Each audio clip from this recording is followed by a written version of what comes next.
How to make colloidal silver the right way. All you really need is a digital scale. You measure the weight of the silver on your scale. You just put your thing on there like that. You turn it on. You get yourself the weight, the starting weight.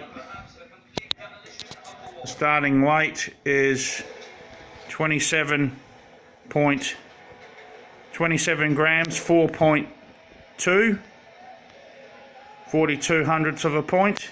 So that's basically the 4 on there are the points. So there's 9 points and there's 9 micro points. So you got 4.3. So 4 points is 1/10 of a gram. So that's 27.44. You don't worry about the other 4.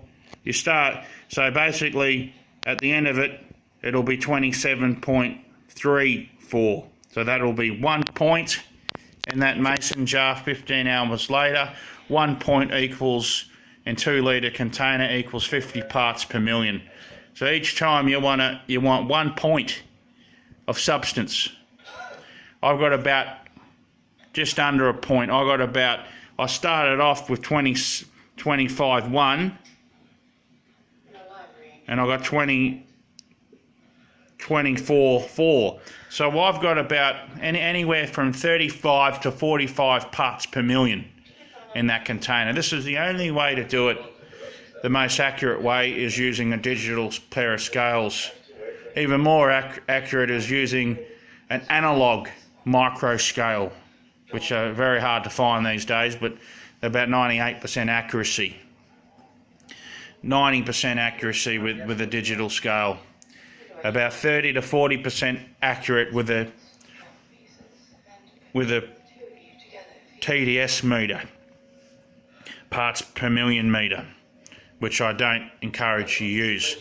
But if you use a 6 amp battery charger for a car, in 14 hours, you should be able to make anywhere from 35 to 45 parts per million using distilled water in a 2 litre mason jar. That's about it, really. You get your 3mm silver rods, you poke them in a lid, you put them on top of that, and that's the only way to make it. Now, there's no one on here that's using measurements to check how many parts per million there are in your container, but that's the only way that you do it. Don't worry about using TDS meters. You just start off with the scales.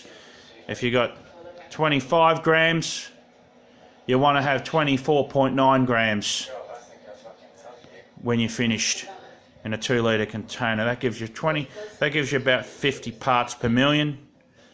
After 50 parts per million, the particles become too big, and then you have to use a resistor.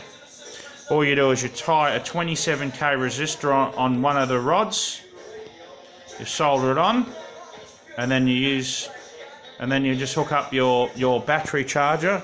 I'll show you a battery charger. This is the battery charger you use. It's already got the toggles on it.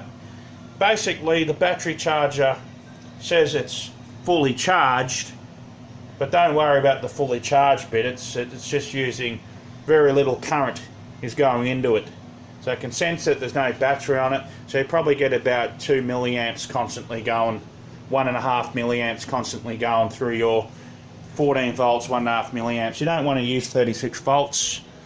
It just makes the particles too big. You want small particles. You don't want big particles. You want small particles, because that way they don't get jammed up in your organs.